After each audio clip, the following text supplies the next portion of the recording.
C'est dire que tu peux servir Dieu, on pense que tu es vivant spirituellement, mais tu es mort. Et qui était ainsi dans la Bible? Les pharisiens. C'étaient des serviteurs de Dieu qui avaient l'apparence d'être vivants parce qu'à l'extérieur, ils portaient des franges, des phylactères, ils portaient des habits qui montraient qu'ils étaient saints, ils mettaient même des versets là. Frère, si tu vas en Israël, il y a des gens qui mettent des versets ici, des versets ici, des versets là. À l'extérieur, il y a la sainteté, mais dedans, mort. N'aie pas une vie de prière devant les hommes, aie une vie de prière personnelle. Vaut mieux même que les gens disent que tu ne pries pas, mais toi tu pries. Vaut mieux qu'on dise que tu ne crains pas Dieu, mais tu crains Dieu. Vaut mieux qu'on dise que toi Dieu ne te parle pas, mais Dieu te parle. Mais ne joue pas à un théâtre spirituel parce que Dieu te voit. Le témoignage des hommes n'est rien. Parce que les hommes se trompent, les hommes sont frappés par l'apparence. Si je commence à porter des sandales ici et une longue robe blanche, frère, et puis je commence à marcher lentement, doucement, vous allez dire vraiment que je suis entré dans une dimension dimensionnelle de la sainteté. Ce n'est que l'habit, ce ne sont que les sandales, ce n'est que la démarche et ce n'est que la douceur vocale. Tu sers Dieu avec des émotions, tu sers Dieu avec négligence, tu sers Dieu avec imperfection et tu tolères l'imperfection. Il n'y a pas la qualité, tu travailles avec le poids, avec le chaume et Jésus appelle ça des œuvres imparfaites, des œuvres qui manquent la qualité, des œuvres qui ne sont pas finies, des promesses qui ne sont pas accomplies, des choses qui ne finissent pas, des œuvres qui sont avortées.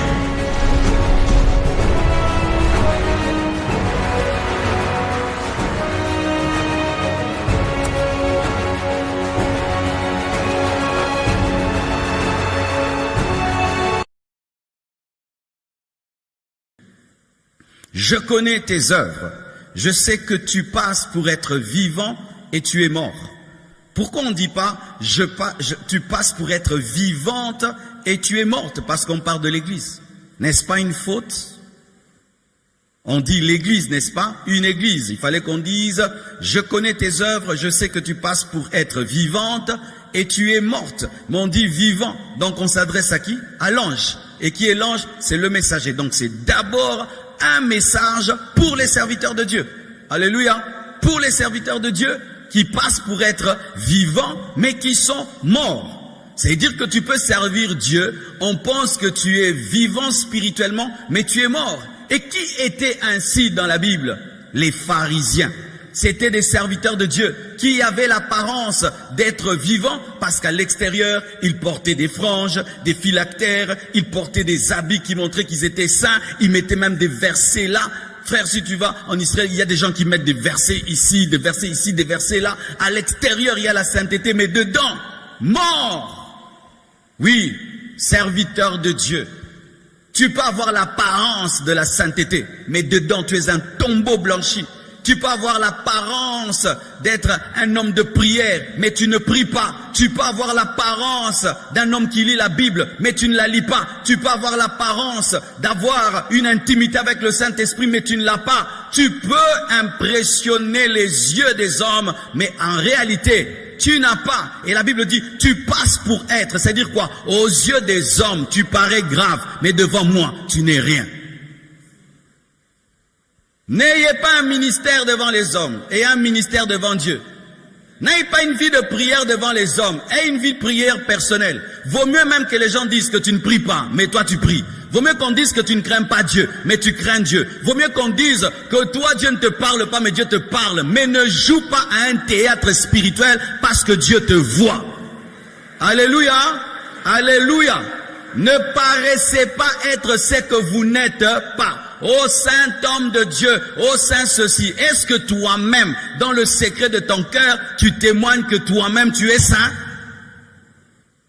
Le témoignage des hommes n'est rien, parce que les hommes se trompent, les hommes sont frappés par l'apparence. Si je commence à porter des sandales ici et une longue robe blanche, frère, et puis je commence à marcher lentement, doucement, vous allez dire vraiment que je suis entré dans une dimension dimensionnelle de la sainteté. Ce n'est que l'habit, ce ne sont que les sandales, ce n'est que la démarche et ce n'est que la douceur vocale.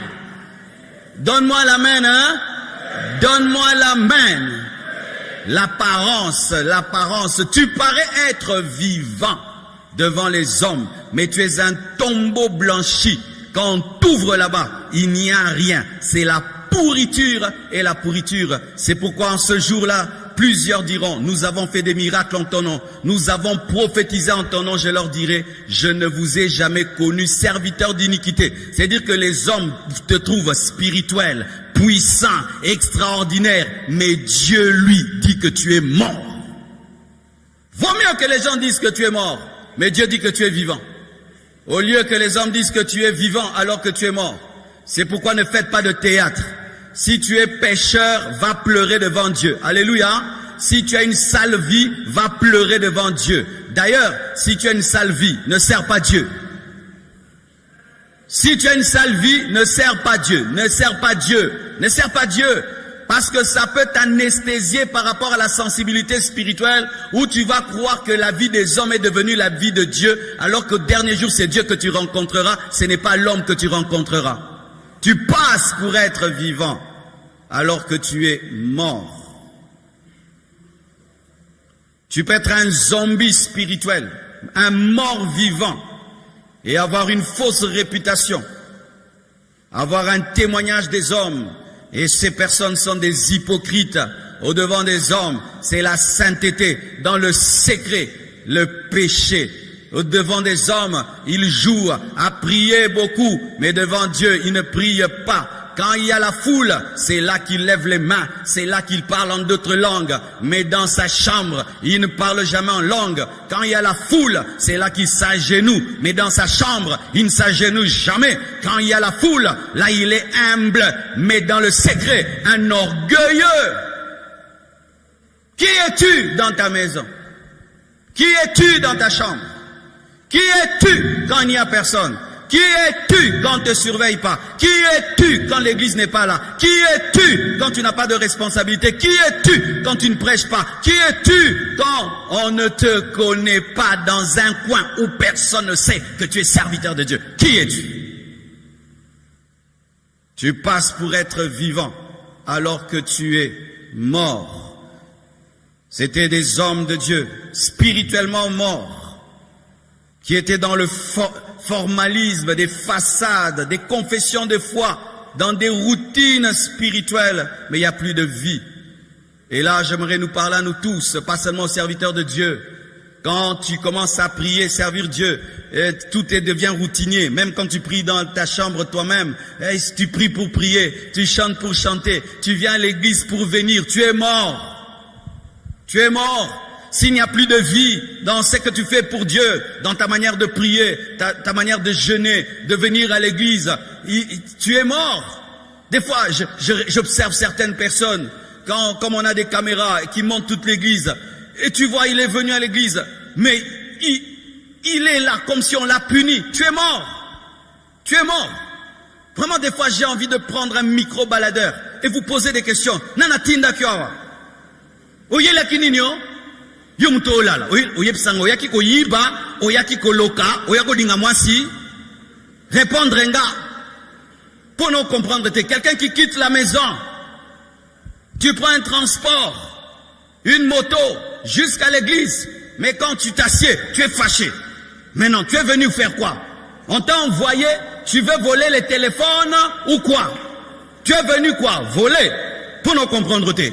Et d'autres même, ils s'assiedent devant. Donc, oye pe li bosu penza. Vraiment.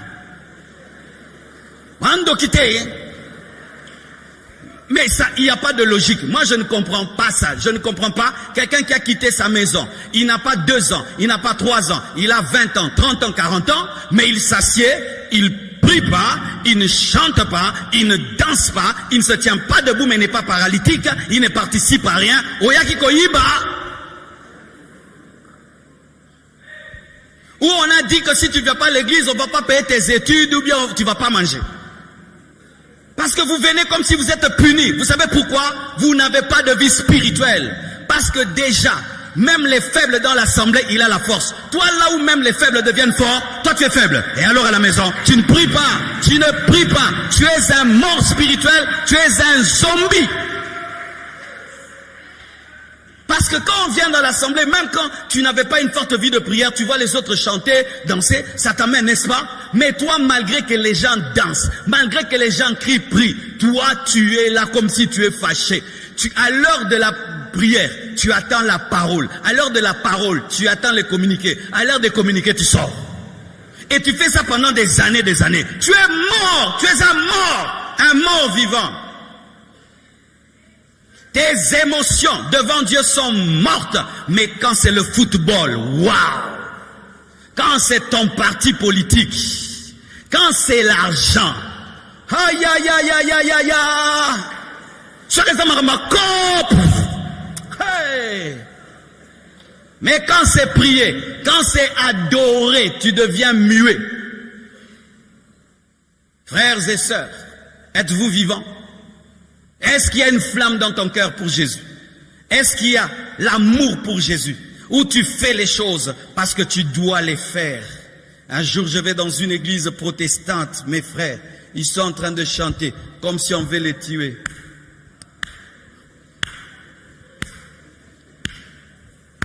Maintenant, nous allons chanter le cantique 12, le cantique 13, et nous finirons par le cantique 60. Le culte commence à 8 heures, il doit finir à 10 heures. À 10 heures pile, tout est fini. C'est vrai, il faut respecter le temps. Mais votre Dieu finit toujours à l'heure. Mais quand il s'agit des séries, vous débordez. Quand c'est une série, je vais regarder 4 saisons, 5 saisons. Mais quand c'est Dieu, pile. Pourquoi? Parce qu'il y a des hommes riches qui ne supportent pas une église dans laquelle, au lieu de finir à 10 heures, on a fini à 10 heures 3 minutes. Avec Dieu, pointueux. Mais pour toutes les choses de la vie, non, continue à parler, il n'y a pas de problème. Mais non, on doit traiter à faire même 2 heures, non, même 5 heures, ça va rapporter. Est-ce que vous venez par passion ou venez par punition? Certains, vous venez parce qu'à la porte, votre département écrit vos noms. Si on n'écrit pas ton nom, tu vas rester. D'autres, il faut que le pasteur te suive pour venir. Alors que toi, tu n'étais pas ainsi. Tu es un mort vivant. Priez-vous encore avant de dormir? Priez-vous encore le matin? Lisez-vous encore la Bible vous-même? Parlez-vous de Jésus aux gens? Si tu n'as plus ça, tu es mort. Tu es mort. Mais tu passes pour être vivant parce que tu vas à l'église. Mais toi-même, tu sais que tu ne parles plus de Jésus. C'est devenu une honte pour toi, parler de Jésus. Tu sais que maintenant, tu as récupéré tes anciens péchés, mais tu es toujours à l'église. Tu sais que tu ne pries plus, tu pries 10 minutes. Tu sais que la Bible, quand tu la lis, tu dors, tu sais. Mais les gens pensent que tu es toujours le frère là, tu es toujours la sœur là. Mais toi-même, tu sais que tu n'es plus ce frère-là. Tu es comme un poisson pourri, mais qui est toujours dans l'aquarium. Un poisson, quand il meurt dans l'aquarium, il demeure dans l'aquarium, mais il est mort. Tu passes pour être vivant, mais tu es mort. J'aimerais que vous puissiez regarder bien vos vies et arrêter de vous trouver spéciaux. Non, ta vie, c'est ce que tu es. C'est ce que tu es. Tu te réveilles encore le matin pour prier. Tu te réveilles encore la nuit pour prier. Tu es toujours réveillé par le Saint-Esprit la nuit pour prier. Pries-tu toujours avec ton cœur ou seulement ta bouche? Tu passes pour être vivant, mais tu es mort. La perte de la vie de Dieu. Sois vigilant et affermis le reste qui est près de mourir, car je n'ai pas trouvé tes œuvres parfaites devant moi. Sois vigilant et affermis le reste qui est près de mourir. C'est-à-dire, il y a un reste, mais ce reste est en danger. Il y a un reste, mais il est contaminé. Il y a un reste, mais il est faible. Est-ce que tu es ce reste-là? C'est-à-dire, les autres sont en train de rentrer dans le monde. Toi, tu ne veux pas rentrer dans le monde. Mais si cette situation dure encore, tu vas rentrer dans le monde. C'est ça le reste faible. Les autres sont en train de se pervertir. Toi, tu refuses. Mais si tes épreuves continuent, tu vas faire comme les autres. C'est ça le reste faible qui doit être rapidement affermi parce que il est sur la tige, mais il est en train de tomber. Et tu, le reste faible, si tu es le reste faible, tu as besoin d'être affermi. Tu n'es pas encore tombé, mais tu risques de tomber. Quand il y a ça, il faut affermir les gens. C'est pourquoi que Dieu bénisse tous ceux qui travaillent aux affermissements à l'église. Que Dieu vous bénisse, même si on ne vous connaît pas, même si on ne vous voit pas. Les grands serviteurs de Dieu de cette église sortent de là où vous enseignez. Soyez bénis et soyez bénis et soyez bénis. Allez faire les affermissements. Suivez les enseignements des affermissements. Pourquoi? Ça te révèle qui tu es devenu en Christ. Qui tu es devenu en Christ. Parce que tu peux être en Christ, mais tu ne sais pas qui tu es devenu. Êtes-vous un reste fragile? Tous tes amis sont rentrés dans le monde. Toi, tu n'es pas rentré, mais tu te sens attiré. Tu te sens attiré. Tu n'es pas encore rentré, mais tu te sens attiré. Tu ne fais pas comme les autres, mais tu sens que cette maladie commence aussi à entrer en toi. C'est ça un reste faible, mais qui a besoin d'être affermi.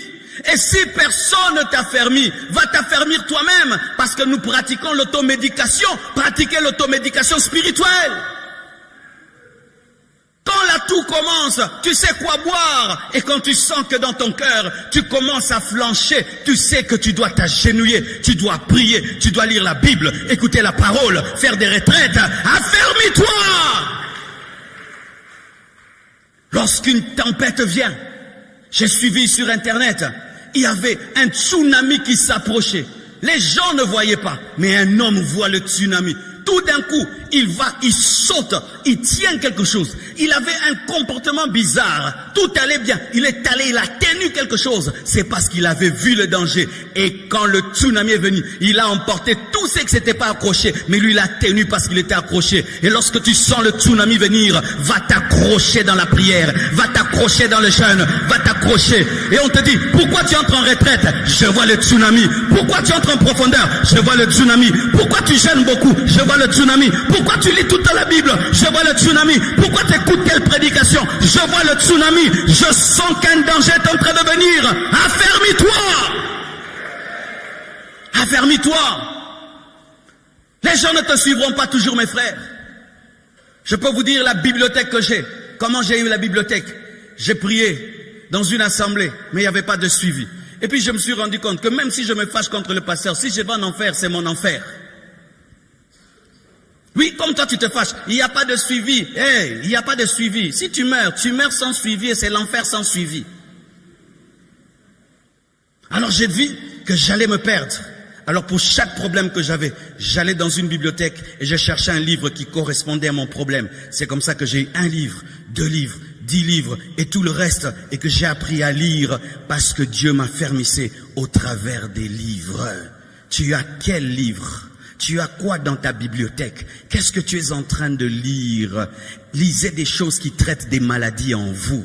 Quand j'ai senti l'orgueil commencer en moi, j'ai lu le livre « La libération de l'esprit ». Ça parlait du brisement. Quand la rébellion commençait en moi, j'ai lu le livre « L'autorité spirituelle ». Quand j'ai commencé à mal opérer dans l'onction, j'ai lu le livre « Comprendre l'onction ». Et je peux te dire combien de fois j'ai été vacciné, j'ai été affermi alors que la tempête voulait m'avoir. Si on t'affermit pas, affermis-toi toi-même par le Saint-Esprit, par la parole. Si tu sens que tu es un reste mais tu es faible, tiens l'arbre, tiens Jésus, dis aide-moi, je ne veux pas tomber comme les autres, je ne veux pas t'abandonner comme les autres, je ne veux pas finir comme les autres, aide-moi Seigneur, et Dieu t'aidera à fermer le reste qui est faible. Oh, et la Bible dit que sois vigilant et affermis le reste qui est prêt de mourir, car je n'ai pas trouvé tes œuvres parfaites devant mon Dieu. Je n'ai pas trouvé tes œuvres parfaites devant mon Dieu. Quelles sont les œuvres imparfaites? Les œuvres imparfaites, ce sont les œuvres inachevées. Tu commences toujours des choses que tu ne finis pas. Tu promets toujours à Dieu des choses, tu ne finis pas. Seigneur, je ferai ceci. Tu commences, tu arrêtes. Seigneur, je vais chanter. Tu vas dans le studio et tu ne finis pas. Seigneur, je vais écrire un livre. Tu commences, tu ne finis pas. Seigneur, je vais commencer à te servir dans tel département. Tu commences et puis tu quittes. Seigneur, je ferai ceci. Tu commences et puis... Ce sont des œuvres imparfaites, signe de la mort. Combien de vœux tu as fait à Dieu? Seigneur, je ferai ceci. Je vais travailler à l'orphelinat. Tu travailles, tu laisses. Je vais travailler à la chorale. Tu travailles. À la salubrité, tu laisses. Tu commences, tu laisses. Tu n'as que des chantiers. Si tu as 1000 chantiers, tu n'habiteras jamais un chantier. Vaut mieux avoir une seule maison finie que 1000 chantiers inachevés. Qu'est-ce que tu as déjà commencé et fini avec Dieu? Qu'est-ce que tu as commencé, tu as fini avec Dieu? Tu commences, tu laisses, tu sers Dieu avec des émotions, tu sers Dieu avec négligence, tu sers Dieu avec imperfection et tu tolères l'imperfection. Il n'y a pas la qualité, tu travailles avec le bois, avec le chaume et Jésus appelle ça des œuvres imparfaites, des œuvres qui manquent la qualité, des œuvres qui ne sont pas finies, des promesses qui ne sont pas accomplies, des choses qui ne finissent pas, des œuvres qui sont avortées. Je commençais l'évangélisation à l'école. Tu commences une semaine, tu laisses. Dieu m'a mis à cœur de prêcher dans les bus. 2 semaines, tu laisses. Dieu m'a dit tu laisses des œuvres inachevées. Tu vas mourir et tu n'as aucune récompense au ciel. Au lieu de toucher à tout, fais une seule chose, mais finis-la. Au lieu de faire à Dieu 1000 promesses, fais une seule promesse et tiens-la. Qu'as-tu déjà fait pour Dieu que tu as fini? Tu es sur la terre. Bientôt tu partiras. Qu'est-ce que tu présenteras au dernier jour que tu as commencé et que tu as fini? Tu gagnes quelqu'un, tu ne l'as pas bien affermi, tu le laisses. Tu gagnes un autre, tu n'as pas affermi, tu le laisses. As-tu déjà gagné quelqu'un? Tu l'amènes à être baptisé, tu l'amènes à être affermi jusqu'à ce qu'il devienne un serviteur de Dieu. As-tu ça dans ta vie? C'est parmi les plus grandes récompenses sur la terre, engendrer un serviteur de Dieu. Les œuvres imparfaites remplissent nos vies et nous empêchent d'être bénis. Et ça tue, et ça empêche l'approbation divine, parce que c'est un signe de négligence. C'est un signe de négligence que de commencer et d'arrêter, de commencer et d'arrêter, de commencer et d'arrêter. Qui d'entre vous, tu dis au jardinier, tends la pelouse, il tend un peu, il laisse. Coupe les arbres, il coupe un peu, il laisse. Cette maison-là va ressembler à quoi? Pareil aussi dans l'œuvre de Dieu. Lorsqu'on touche, on touche, on touche, on touche, mais on ne fait rien en profondeur. C'est un désordre. Il dit, tes œuvres ne sont pas parfaites devant mon Dieu. Devant Dieu, c'est-à-dire que devant les hommes, ça peut être parfait. Mais devant Dieu, c'est imparfait. Alléluia. Devant les hommes, ça peut paraître être bien. Mais devant Dieu, ce n'est pas bien. Toi et Dieu, tu connais ce que tu lui as promis, n'est-ce pas? Tu connais, n'est-ce pas? Est-ce que tu as fini ce que tu lui as promis? Est-ce que tu as fait ce que tu lui as promis? Tu as promis des choses, mais sache que Dieu n'oublie jamais. J'ai fait un vœu à Dieu à l'âge de 21 ans d'ouvrir un orphelinat. Mes frères, après 10 ans, 15 ans, j'ai oublié. J'ai oublié. Et un jour je prêchais. Et puis Dieu me rappelle mon vœu. Et il m'a dit, tu dois commencer. Et je voulais commencer quelque chose de très grand. Des fois aussi nous voulons faire des très grandes choses, alors que Dieu ne nous demande pas des grandes choses. Il nous demande d'être fidèles. Je voulais construire un orphelinat à 1 million, 2 millions de dollars à Bibois. Dieu m'a dit non, je n'en ai pas besoin. Commence avec une maison. Ne commence pas avec 100 enfants. Même 10, commence. Commence. L'obéissance est plus que le sacrifice. Mes frères, il est temps que tu obéisses. Il est temps que tu obéisses. Il est temps que tu obéisses. Il est temps que tu finisses. Que tu finisses. Finis tes études. Va jusqu'au bout dans ces affaires. Parce que quand tu négliges ta vie, tu négliges l'œuvre de Dieu. Allez jusqu'au bout des choses. Tu commences les fiançailles, tu laisses. Tu commences les fiançailles, tu laisses. Quand est-ce que tu iras jusqu'au bout? Tu te veux proche du mariage, tu as peur. Proche du mariage, tu as peur. Proche du mariage, tu as peur. Tu trouves que des défauts aux femmes. Tu as toi-même des défauts, messieurs défauts. Tu as des défauts, messieurs défauts.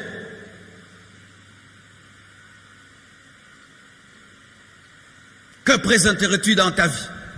De commencer et d'aboutir. Que présenteras-tu au dernier jour dans ta vie?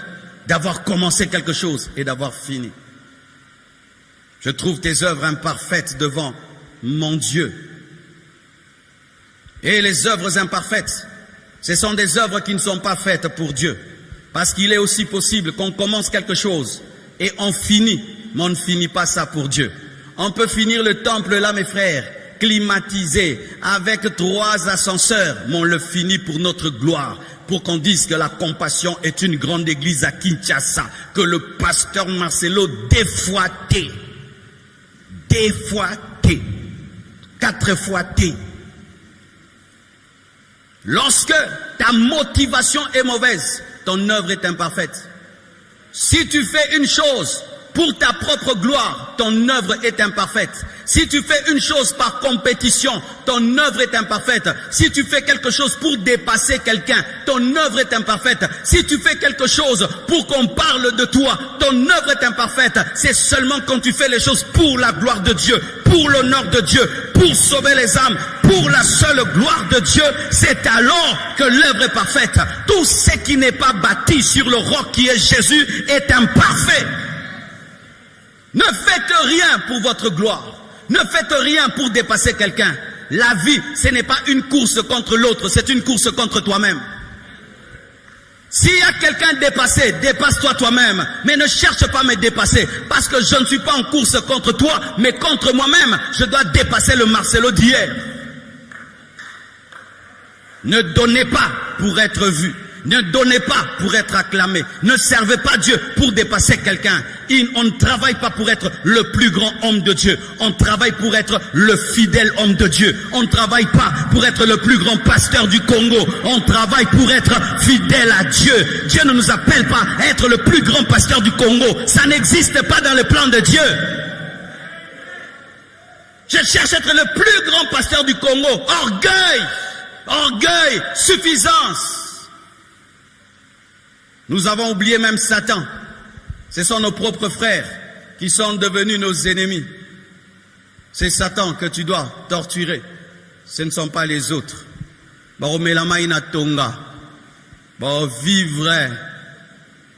Vivre. Et tu es là. On pense que tu es en train de faire des choses pour Dieu. Tu fais pour l'autre. Je vais lui montrer. Lui, il a fait ça, je vais faire plus. Lui, il a fait ça, fois 2. Lui, il a fait ça, moi, je vais dépasser ça. Lui, ce n'est pas une vie. D'ailleurs, tu n'auras pas la joie, ni la paix, et aucune récompense au ciel. C'est pourquoi ne vous entourez pas des gens qui ont un esprit de compétition et de rivalité. Ils vont vous voler votre couronne et votre récompense. Ne vous entourez pas des gens qui vous poussent à dépasser quelqu'un. Entourez-vous des gens qui vous poussent à vous surpasser vous-même, à faire plus que vous-même, à aller plus loin que vous-même, mais jamais par rapport aux autres, parce que la vie chrétienne n'est pas une compétition. Nous, on a fait des compétitions, mes frères. On faisait même les compétitions de jeûne, les compétitions de prière. Quelqu'un entre en jeûne 3 jours à sec. Toi, tu entres 7 jours à sec. Quelqu'un prie 2 heures du temps. Toi, tu dois prier 3 heures. Et il y a même cet orgueil qu'on a. Tu es en train de prier avec quelqu'un. Toi, tu sens que ta prière est finie. Mais l'autre, sa prière n'est pas finie. Toi, tu continues à prier. Pourquoi tu continues à prier? Nous on est en train de prier. Je prie avec toi. Et puis moi, je sens que j'ai plus rien à dire. Je dois me taire. Mais comme toi, tu continues à parler, moi aussi, j'ajoute seulement des paroles vaines et inutiles pour que tu ne me doubles pas. Des choses qu'on fait. C'est de l'orgueil de vouloir toujours être le dernier à finir la prière. C'est de l'orgueil. Tu sais ça? C'est l'orgueil. Parce que des fois, Dieu peut t'exaucer en disant seulement Lazare sort. Mais toi maintenant tu ajoutes sors, parce que dans la sortie, il y a la sortie de la sortie de la sortie. Amen, amen, amen. Jésus. Non, dis seulement Lazare, sors. Ne faites pas des longues prières pour être vu des hommes. Priez avec votre cœur. Priez de tout votre cœur. Ne faites pas des longues prières. Donne-moi l'amen. Je peux dire, 3 frères ici vont clôturer la prière et je donne à chacun un micro. Alléluia. Celui qui prie avant toi, il prie en grec, en hébreu, il met le judaïsme dedans, il parle des noms de Dieu en grec, en hébreu, Yehoshua, Yahweh Mikedeshkem Adonai.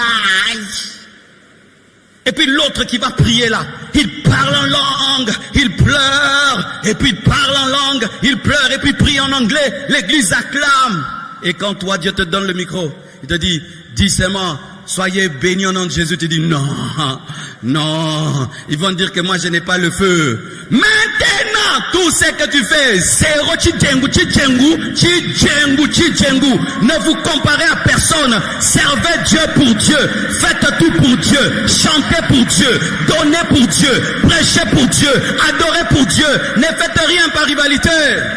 Même les chorales, ne changez pas les uniformes pour dépasser les autres chorales. Si vous n'avez que bleu, blanc, vous chantez avec l'onction, vous chantez avec la puissance. Comme vous dites pas, l'autre chorale avait un uniforme ngeli, vous aussi ngeli. Bouzoba na église. Babouzoba na église. Kouto le kanaba uniforme. Nous on s'est convertis pour dépasser les autres. Dépasser les autres. Tu fais ce que tu fais ça pour qui? Tu fais ça pour Dieu? Si tu ne fais pas pour Dieu, tes œuvres sont imparfaites. Écoutez mes frères, la Bible dit, rappelle-toi donc comment tu as reçu et entendu et garde et répands-toi. Rappelle-toi donc comment tu as reçu et entendu et garde et répands-toi. Mes frères et sœurs, ça, c'est quelque chose qui commence à m'arriver ces derniers temps. Dernièrement, je dis sur Internet que la polygamie est une imperfection interdite dans la Nouvelle Alliance, n'est-ce pas? Mais je vois des chrétiens qui me contredisent sur la polygamie. Alors je me dis, nous, quand on nous prêchait là, on nous mentait, ou c'est la nouvelle... Donc, tu te dis, oh, peut-être je suis dans l'erreur. Et puis ils disent, mais Abraham, mais, frère, qui est le premier polygame de la Bible? Vous le connaissez? C'est Lémec. Qui est Lémec? C'est un fils de Caïn. Qui est Caïn? C'est le premier maudit de la terre. C'est-à-dire le premier maudit a engendré le premier polygame. Donc, la polygamie est sortie de Caïn le maudit. 2. Vous parlez de la polygamie d'Abraham. Comment Abraham s'est retrouvé polygame? Est-ce que c'était dans la volonté parfaite? C'est sa femme qui lui a dit de prendre sa servante Agar pour lui donner un enfant. Et Ismaël a créé des problèmes. Donc ce n'était pas le plan de Dieu. Parce que même lorsque Agar a eu un enfant, il y a eu problème, rivalité entre Sarah et Agar pour dire que la polygamie engendre des problèmes. Et quand vous parlez de la polygamie de Jacob, comment Jacob s'est retrouvé polygame? Il n'avait pas l'intention d'être polygame, il a aimé Rachel, on lui a donné dans la nuit Léa, et il s'est retrouvé maintenant avec Rachel et Léa.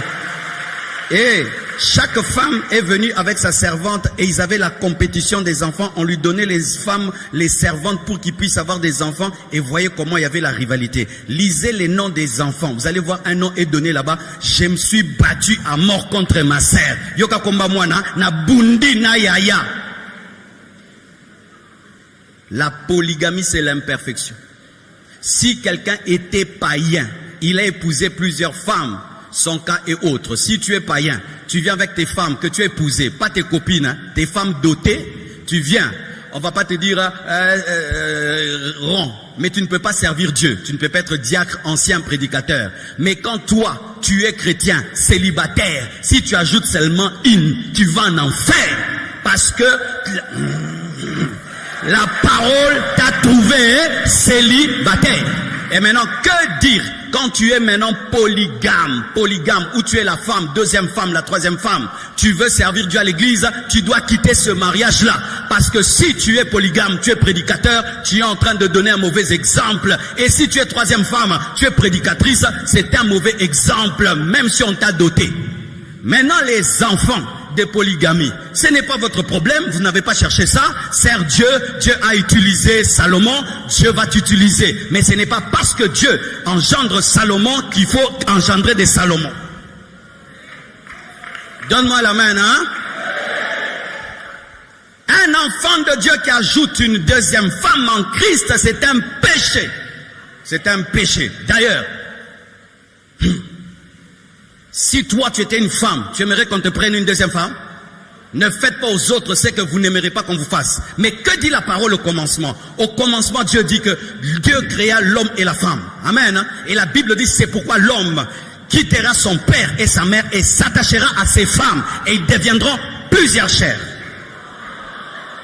On dit quoi? L'homme quittera son père et sa mère et s'attachera à sa femme, à une seule femme. On a sorti combien de côtes d'Adam? 10 côtes, 30 côtes. On a sorti une côte parce que dans le plan parfait de Dieu, un homme, une femme, un homme, une femme. Ce ne sont pas 2 côtes, 3 côtes, c'est une seule côte.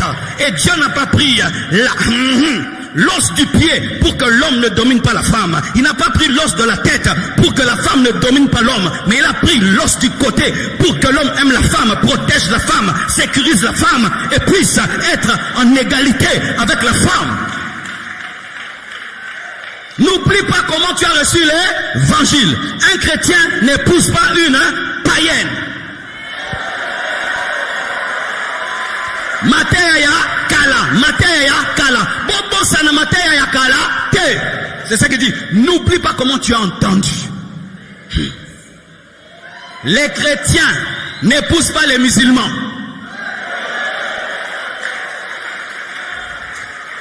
Vous avez peur? Mais eux-mêmes ils disent ça. Les musulmans aussi ne nous épousent pas. On prêche à la mosquée aux musulmans de ne pas nous épouser. Nous aussi on les épouse pas. Parce que la Bible l'interdit. Tu ne te mettras pas avec les infidèles sous un joug étranger. Quel rapport il y a entre les ténèbres et la lumière? Si tu as une fiancée païenne, boyaye. Oui, les chrétiens n'épousent pas les idolâtres. Un chrétien idolâtre n'est pas un chrétien. Un chrétien n'épouse pas un chrétien idolâtre. Un chrétien n'épouse pas un chrétien qui prie dans des sectes. La Bible dit, vous ne ferez pas des mariages avec les nations païennes de peur qui vous poussent à l'idolâtrie. Pourquoi Dieu interdit les mariages avec les païens? Parce que dans le mariage, il y a l'influence spirituelle. Comment est-ce que le grand Salomon est devenu idolâtre? C'est par les mariages. 700 femmes, 300 concubines qui étaient des païennes. N'oublie pas comment tu as reçu la parole. Mateya kala. Nami kono taka makambo ya kala. Kama te kala.